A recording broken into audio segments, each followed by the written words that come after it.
안녕하세요. 지금 라이브 하러 내려왔는데요. 지금 여기 주변 좀 캄캄해서 잘 안 보이시죠? 여기 지금 카페거든요. 지금 카페에서 오늘 지금 잠깐만요. 뒤에 책도 잘 보여야 되는데, 예, 지금 카페에서 오늘은 1분 늦었습니다. 맨날 좀 많이 늦었는데, 예, 오늘 1분 늦었으니까요. 바로 시작하겠습니다.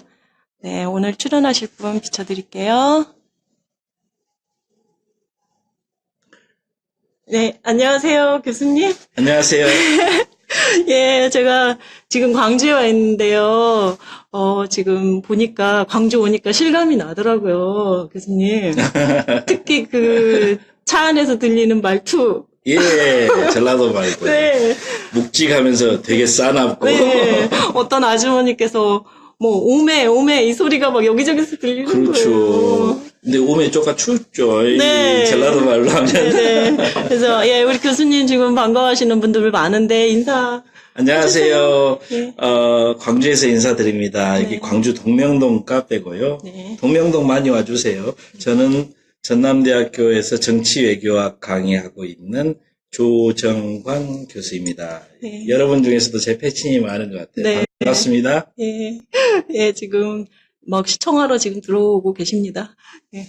교수님 아무튼 지금 카페에서 되게 색달라요. 교수님들은 대부분 학교에서 많이 했거든요. 글쎄 말이에요. 네, 토요일이라서, 그죠? 네, 좋은데요, 네. 교수님. 여기 카페도 조용하고. 네.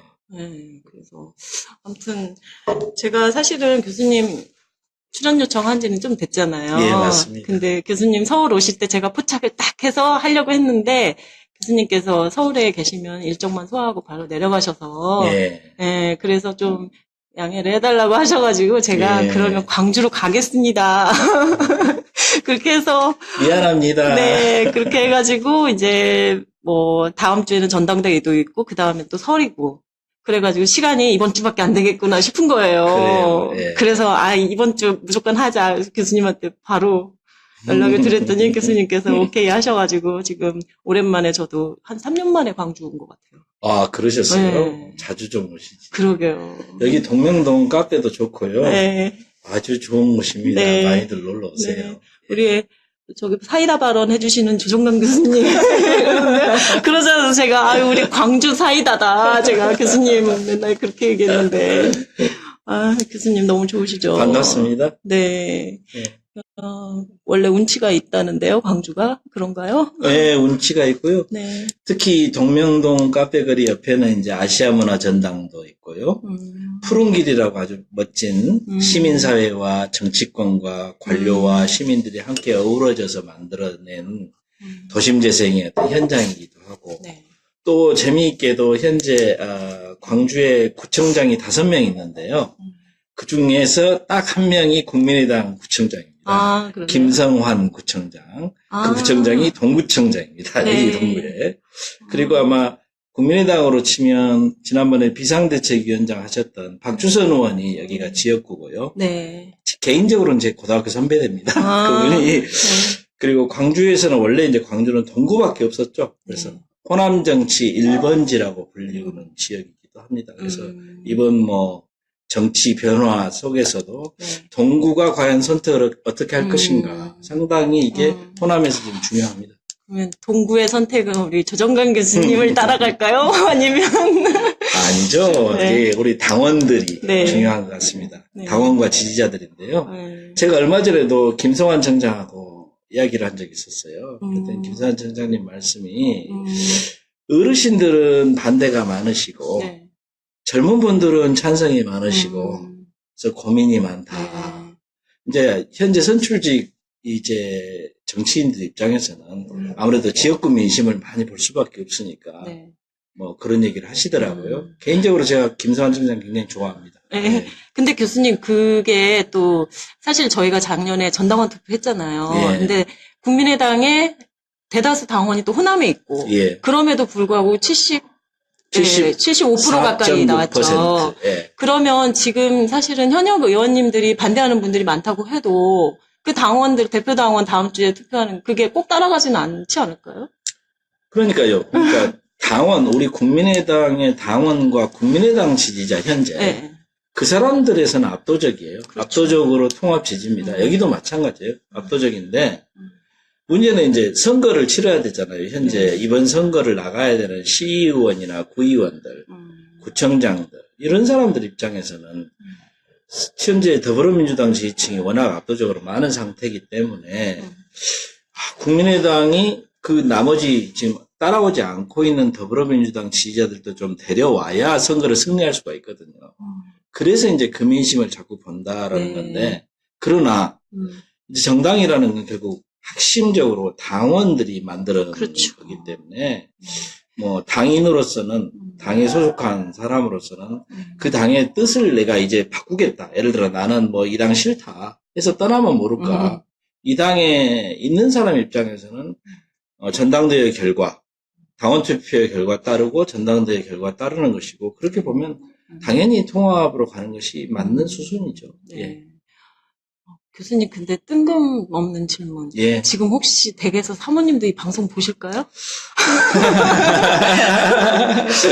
집사람 보고 보라고 했는데 볼지 안 볼지 모르겠어요. 근데 약간 화면이 좀 어둡긴 한데 그래도 화면이 예쁜데요? 이 벽돌. 제가 원래 카메라 체질. 예, 그러니까. 아니, 이상하게, 김근식 교수님도 그렇고, 교수님도 그렇고, 참 백발이 멋진 분들이세요, 보면. 다들. 제가 참 좋아하는 두 분들. 아유, 감사합니다. 네, 그래서. 김근식 교수님보다 제가 더 카메라 빨이 그렇죠. 잘 받는다는 얘기가. 맞아요.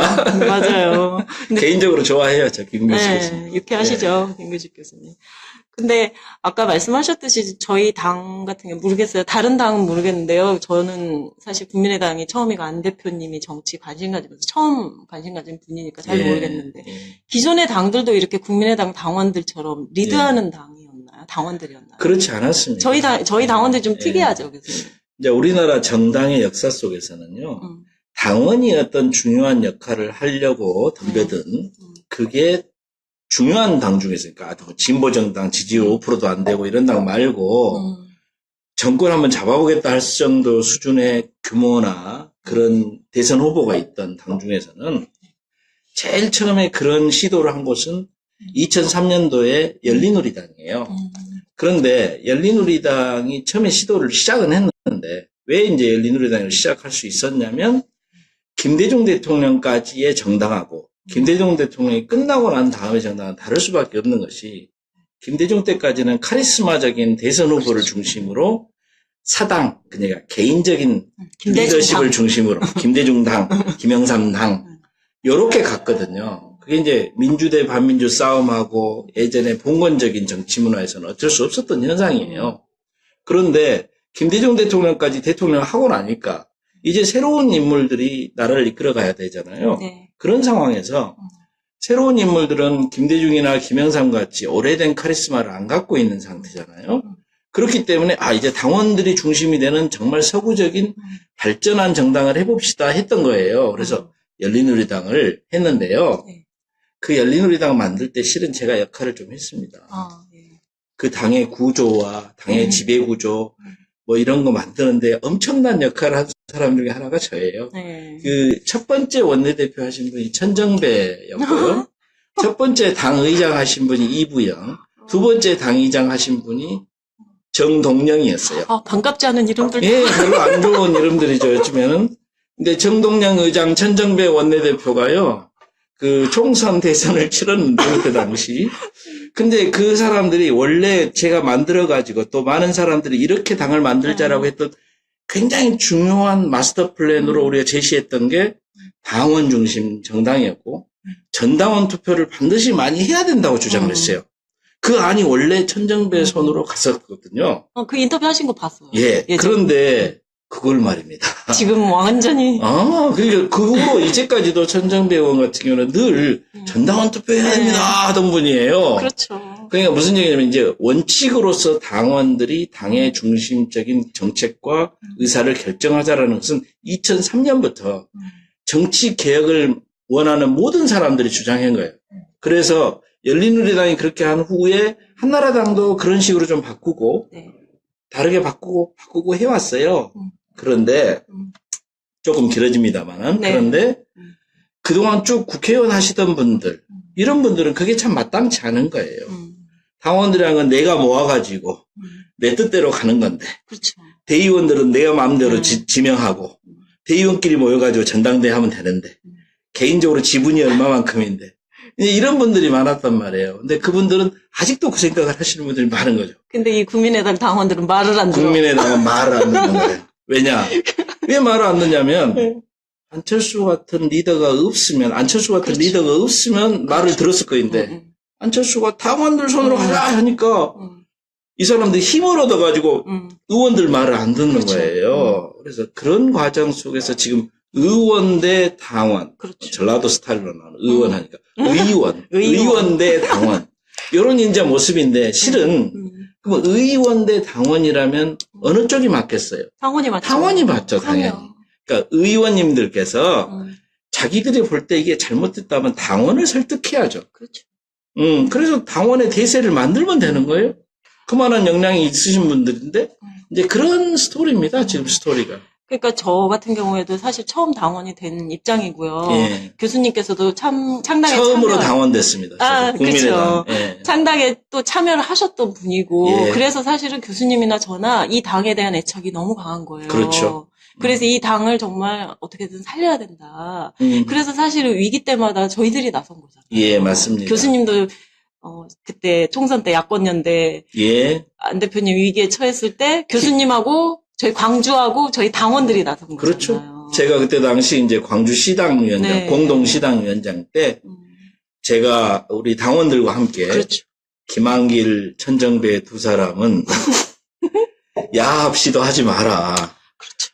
더불어민주당으로 돌아가려는 시도하지 마라 하면서 세게 악을 써가지고 그덕택에 죄송하게도 김한길 대표는 그거로 정치력이 없습니다만은 아직 천모 선생님은 계속 계시고 그래서 그 당시에 정말 기억이 났던 게 저희가 서울에서도 그 기자회견을 준비를 하고 있었거든요. 네. 근데 교수님 광주에서 먼저 그게 예. 터진 거예요. 그래서 예. 우리가 와 너무 좋다. 같이 동시에 하자. 그렇게 된 거였거든요. 예.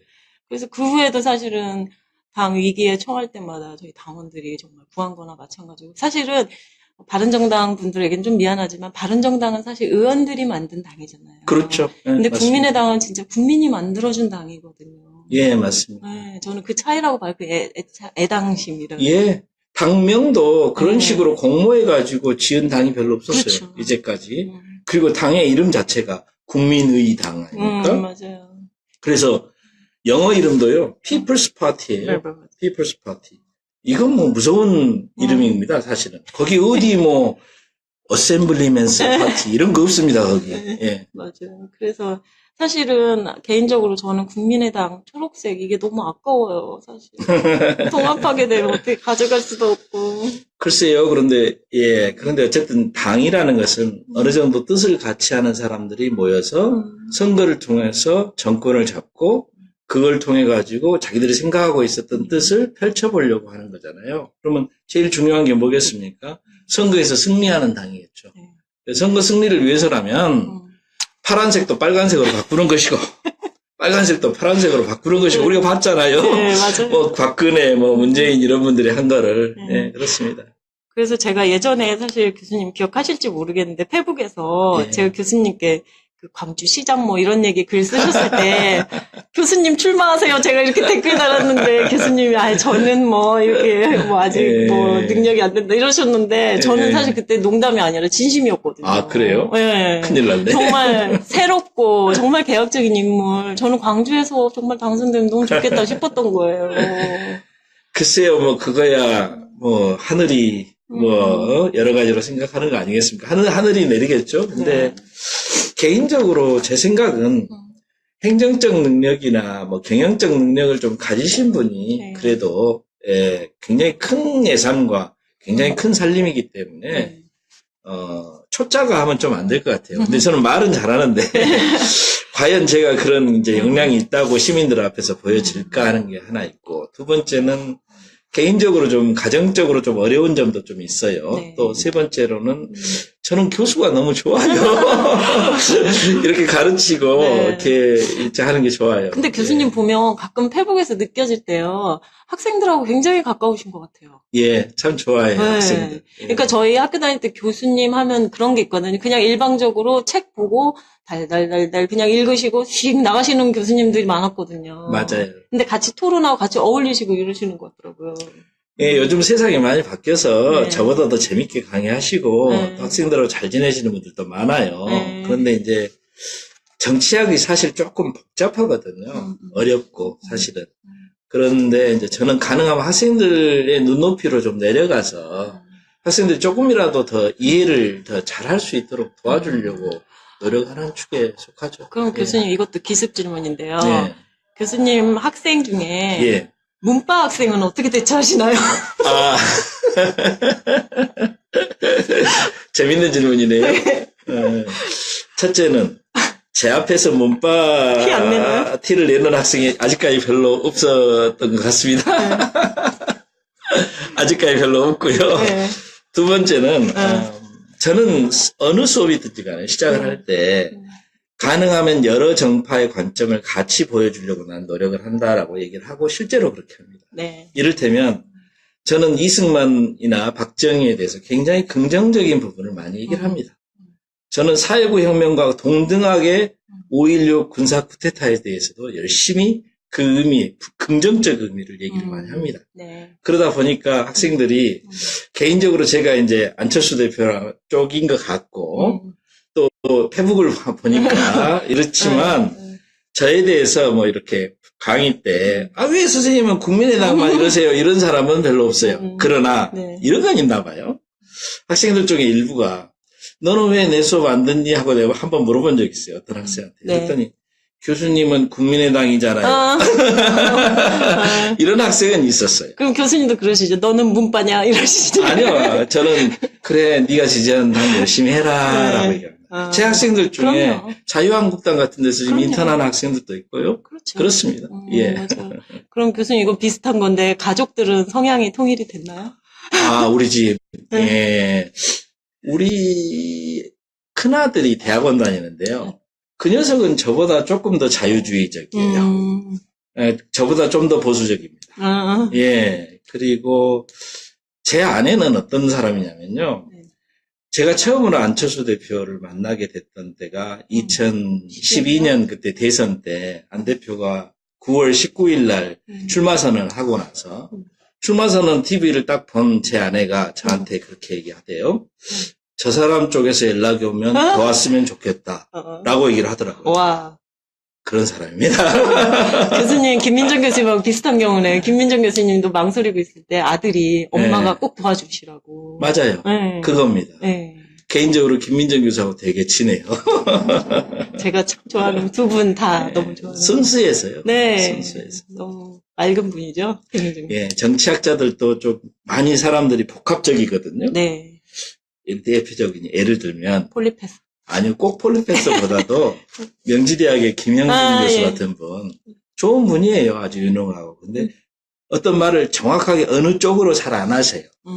근데 이제 김민정 교수나 나는 사람들이 확실히. 순진해갖고 네, 다 얘기해. 우리는 안철수야 막 자꾸 그러는 거예요. 그래서 교수들이 모이면요. 쟤들은 아직도 안철수 따라다니자? 뭐 이런 얘기를 세상에 모욕적인 은사를 듣기도 합니다. 아유. 따라다니는 건 아닌데. 근데 교수님 아까 얘기했듯이 어제 여론조사 보니까 물론 여론조사 다 믿을 수는 없지만 제가 지금 적어왔는데 민주당 그러니까 그 통합신당을 지지하는 예. 층이 민주당에서 7%가 빠져나오고요. 예. 자영당에서 10% 빠져나오고 예. 정의당에서 20%가 빠져나왔어요. 글쎄 말이에요. 근데 희한한 게 중도 보수에서도 20%란 말이에요. 글쎄 말이에요. 근데 왜 정의당이 20%나 나왔을까요? 글쎄 말이에요. 저는 정의당이 미스테리였어요. 2012년도에 그때 안철수 현상이 가장 피크를 쳤을 때, 뭐 앞으로 또 한 번 피크를 칠 거라고 저는 생각합니다만은, 그때 이 지지자들을 쭉 조사를 한 게 있었어요. 제가 한 건 아니고 한상진 교수님 서울대학에 그분이 팀이 돼서 네. 2012년 대통령 선거가 정권교체 실패한 후에 2013년에 그 당시 이제 민주당이죠. 민주통합당. 당시 민주통합당에서 의뢰를 해가지고 조사를 해가지고 낸 결론 중에 하나가 뭐냐면 안철수를 지지하는 사람은 두 갈래가 있다예요. 하나는 좌파, 하나는 우파.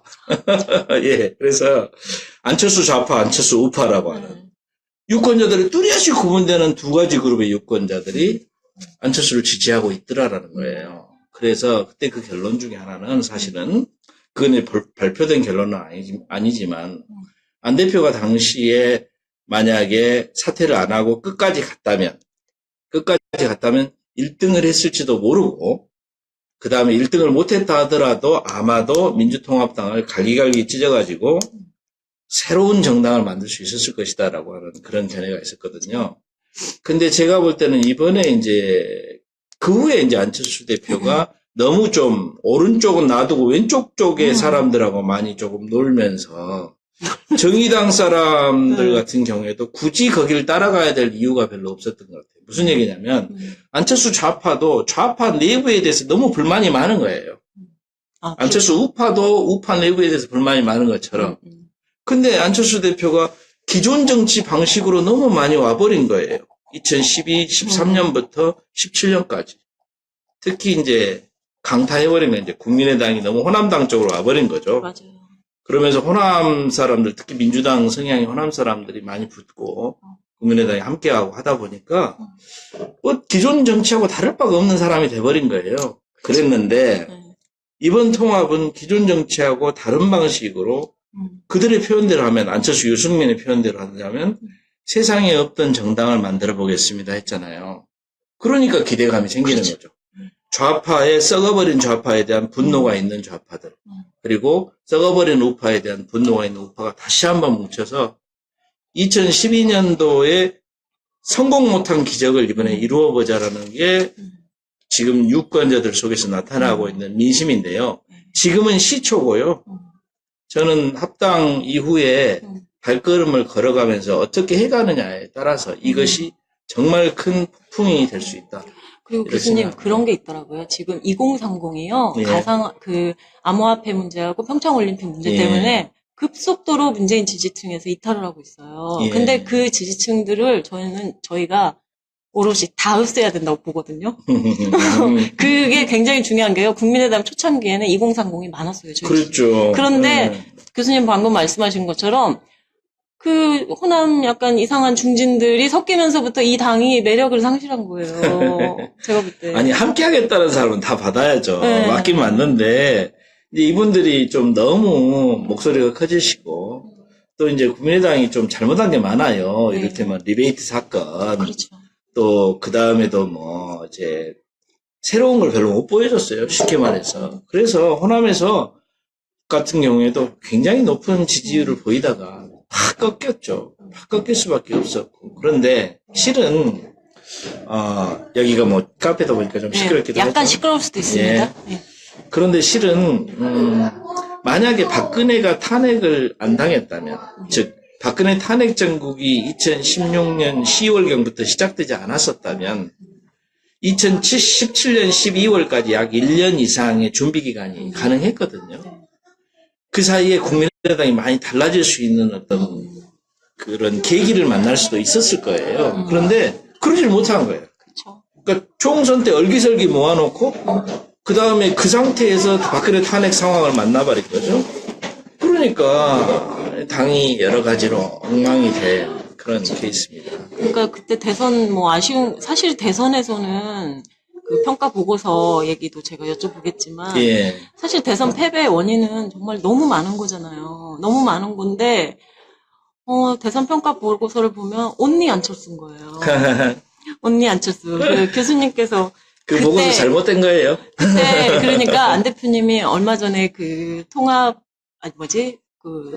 당원 투표 앞두고 광주 한번 오셨잖아요. 실제 광주 민심 체크하러.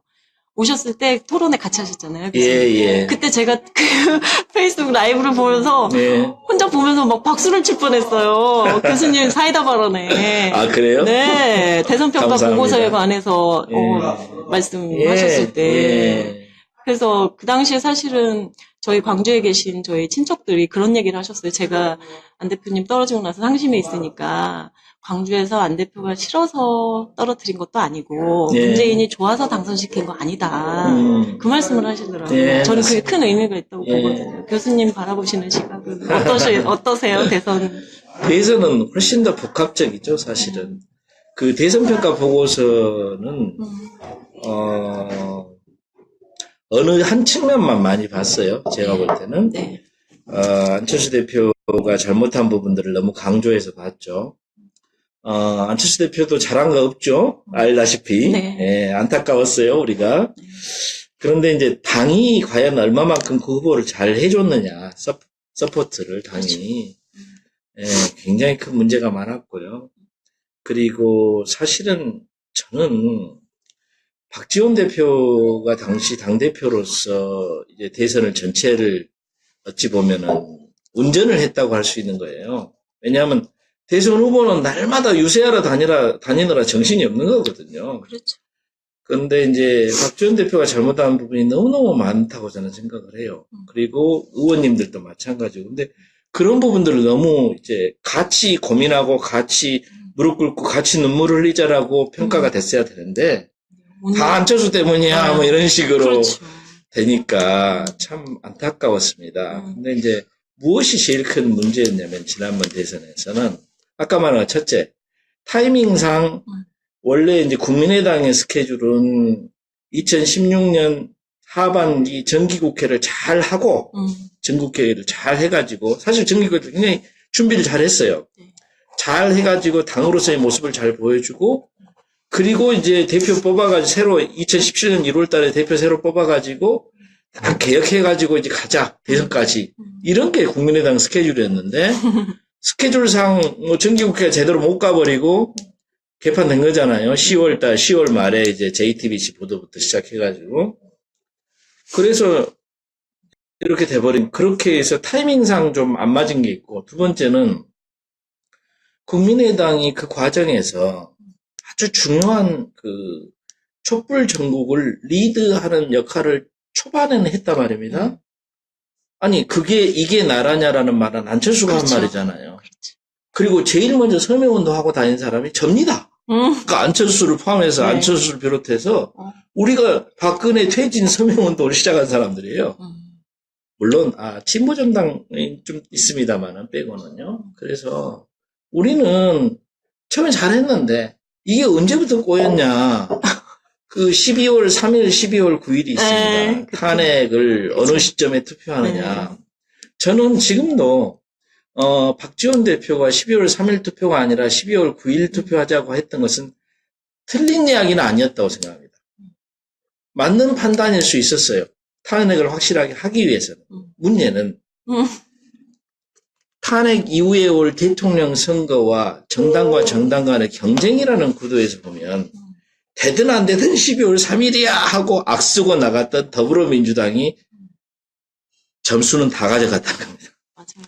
그러니까 올바른 판단일 정책적으로 올바른 판단일 수 있지만 정치적으로 굉장히 유연하고 교활하지 못했다.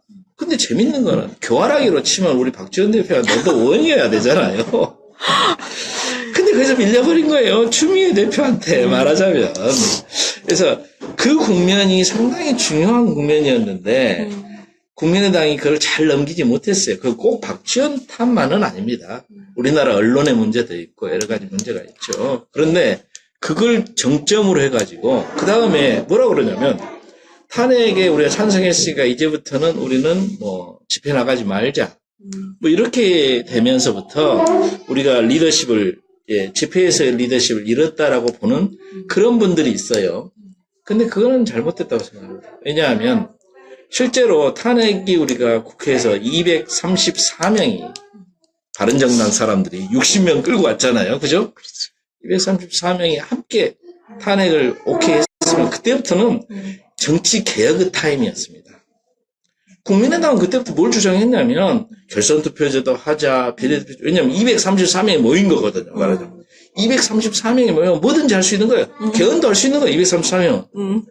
그러니까 개혁의 시간이 왔다고 봤던 거예요. 정치개혁의 시간을. 입법의 시간이 왔다고 봤던 거예요. 그런데 그거를 살려나가지 못한 리더십이 있는 거예요. 그것은 안철수도 문제 있었던 것이고 국민의당도 문제 있었던 것이지만 동시에 우리 전체가 문제인 거예요. 그래서 말하자면 그때부터는 누가 다음 대선에서 이길 것이냐라는 분위기 쪽으로 몰아간 더불어민주당이 우세를 보여버린 거죠. 그리고 솔직한 말씀 자꾸 이제 드려야 되겠죠. 라이브니까. 네. 진보 정당하고 진보적인 언론들, 소위 진보 좌파라는 분들이 눈앞에 보이는 권력이 그냥 눈앞에 보인 거예요. 씌워버렸어요. 그렇죠. 당연히 우리 거다 이제. 어? 현재 이대로 가면 무조건 문재인이 이기는데 뭐 이런 거잖아요. 그래서 줄 서기 시작했죠. 호남에서는 대폭적으로 말하자면 문재인 쪽으로 줄 서기 시작한 게 이때부터입니다. 12월, 1월, 2월, 12월, 1월, 2월. 근데 아까 제가 말씀드렸듯이 수도권에서는 일단은 지금 지지층이 많이 빠지고 있는데 예. 교수님 광주는 어때요 분위기가?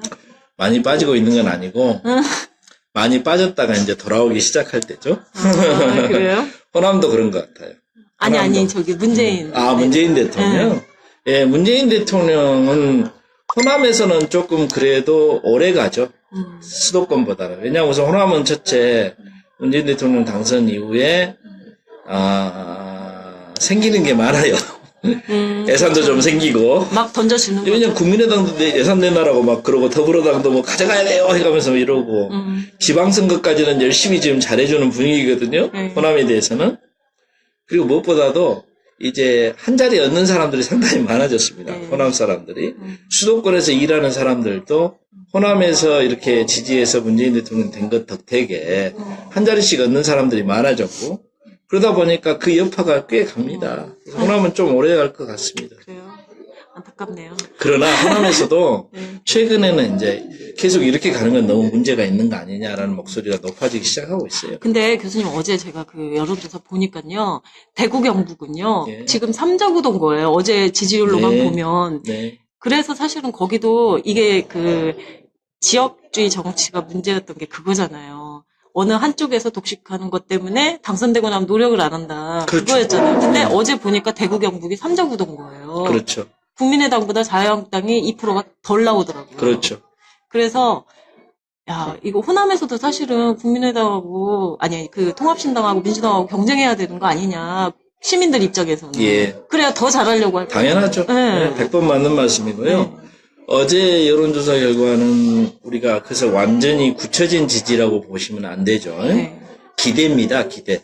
이 정당이 잘하면 우리가 지지해 주겠다는 기대라고 봐야 되는데 어쨌거나 기대의 수준을 중심으로 해서 보면 대구 경북도 3자구도고 부산 경남도 3자구도고 충청도에서는 상당히 많이 이기고 있어요. 자유한국당보다. 그렇죠. 수도권도 마찬가지죠. 그래서 국민의당이 골고루 전국적으로 야당에서 선두를 하고 있는 겁니다.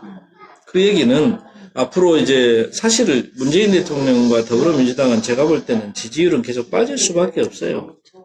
그렇게 잘하고 있다고 보여지지 않기 때문에 다수 실망을 계속 줄 것이고 그래서 어쩌면은 지방선거 한 2달쯤 앞두고 그러니까 4월쯤 되면 상당히 많은 퍼센티지로 이제 3자구도, 즉 셋이서 싸우는 구도가 여러 군데서 벌어질 가능성이 높고 특히 대회전, 큰 싸움은 어디서 벌어질 거라고 보냐면 부산 경남하고 대구 경북에서 크게 벌어질 거라고 보고요. 충청도도 충분히 가능성이 있다고 보고 그러니까 사실은 그런 분위기가 이제 여기저기 형성이 되고 나면 제가 볼 때는 호남 분위기도 지금보다 훨씬 많이 바뀔 겁니다. 사실은 호남의 어르신들도요. 이런 이제 통합 반대하시는 어르신들도 이런 얘기를 해요. 야 안철수 그렇게 안 봤는데 왜 근다냐. 왜 이렇게 경상도 얘기들을 따라가려고 해. 내지는 왜 보수들 따라가려고 해. 왜 적배들 따라가려고 하지. 그렇게 생각하고 계시는데 안철수 그놈이 진짜 거짓말쟁이나 도둑놈은 아닌데 이렇게 생각하고 계시거든요. 아무튼 어떻게 해보려고 하는 것 같은데 그래도 아직은 문재인이가 더 좋아야 지금 그러고 있는 거거든요. 그러니까 문재인 대통령 지지율이 빠지고 신당의 지지율이 호남이 조금 늦게 올라가겠지만 다른 지역에서 많이 올라가 주면은 빠르게 되찾을 가능성이 있습니다. 그러니까 그 안 대표님이 저희 그 국민의당 총선 때도 그렇고요. 이번에 대선 때도 보면 이분이 희한한 게 전국적으로 골고루예요. 네, 지지율이. 골고루입니다. 교수님 이게 참 그 호남 분들한테는 뭐 김대중 대통령이 거의 성역처럼 해서 제가 말씀드리긴 조금 조심스러운데 사실은 그 경상도 지역에서 그 정도 지지율을 받은 후보는 사실 김대중 대통령도 저는 그거는 못하셨다고 보거든요. 예. 네, 그래서 김대중 시대하고는 전혀 다른 거죠, 지금. 물론 이제 다른 겁니다. 시대가 다르겠지만 제가 봤을 때는 이거 전국적인 골고루 받는 그 유일한 사람 아니냐 안철수 아직까지는 저는 그런 얘기를 하거든요. 맞습니다. 맞고 얼마 전에 그때 유승민 대표하고 바른정당 사람들 와서 네. 눈발 흩날리는 가운데 5.18 멋있더라고요. 묘지 멋지게 참배했잖아요. 배경이 너무 원래 바른정당은 그런데요. 이미 5.18 참배를 하고 있었습니다. 하태경 선수가 방방 떠가지고 네. 그랬고 그것이 맞습니다. 그리고 바른정당은 234명 탄핵을 만드는 공신 중에 대공신입니다. 그럼요. 즉 박근혜의 목을 친 사람들이죠. 말하자면 자기들이 올렸던 박근혜 그 박근혜의 목을 쳤기 때문에 배신자라는 소리를 그쪽에서 이제 들었던 것입니다. 그러나 가만히 생각을 해보면 이분들이 이쪽으로 함께 함으로써 드디어 호남이 다른 어떤 지역에서도 호남은 좀 아니야라고 하는 소리를 극복할 수 있는 계기가 주어진 거예요. 무슨 얘기냐? 5.18에 대해서 일베나 뭐 말들이 많지 않습니까? 수구 보수들이 하는 짓이죠. 아니라는 것을 유승민이 보여주고 있죠. 유승민, 하태경이 보여주고 있잖아요. 근데 그거를 우리가 억지로 한 명 끌어와가지고 유승민이나 하태경이 하나 뭐 스카우트 해갖고 이런 게 아니라 거기서 중심을 갖고 있고 거기에 뿌리를 두고 있는 사람들이 자 함께해서 함께 극복해 봅시다 해가지고 온 거잖아요. 그쪽도 떳떳하고 우리도 떳떳하고 서로 자긍심을 가지고 만나서 포스트 김대중 시대를 열어가자. 포스트 노무현이란 말을 하고 싶지도 않은데요. 어쨌든 포스트 김대중 시대를 열어가 보자. 포스트 김영삼, 포스트 김대중, 포스트 노무현 시대를 넘어서 새로운 정치를 만들어 갈 수 있는 사람들, 진짜 그 사람들이 양쪽으로 만난 거기 때문에 호남의 그동안의 컴플렉스나 호남에 대한 어떤 나쁜 말들이 이제 진정으로 변화될 수 있는 계기가 주어진 거예요. 그리고 교수님 같은 경우에 사실 이렇게 소신 있게 발언을 하시는 예. 스타일이잖아요. 예. 페북 글도 그렇고요. 그렇습니다. 그렇다 보면 아무래도 반대하는 사람들이 그러니까 건설적인 비판을 하는 게 아니라 예. 진짜 막가파식 비판하는 사람도 있잖아요. 맞아요. 교수님 대처하시다 보면 굉장히 스트레스 받으실 것 같아요. 그래서요, 저는요, 잘라버립니다. 심하게 덤벼들면, 그러니까 비아냥거리는 사람, A가 안 되는 사람, 댓글 대면 잘라버려요, 바로. 그러긴 하는데, 글쎄요, 이런 점은 있는 것 같아요. 어쩌면 안철수 지지를 하는 사람 입장에서는 양쪽에서 공격을 당하는 건 어쩌면 당연하다. 숙명이다. 예, 숙명이다.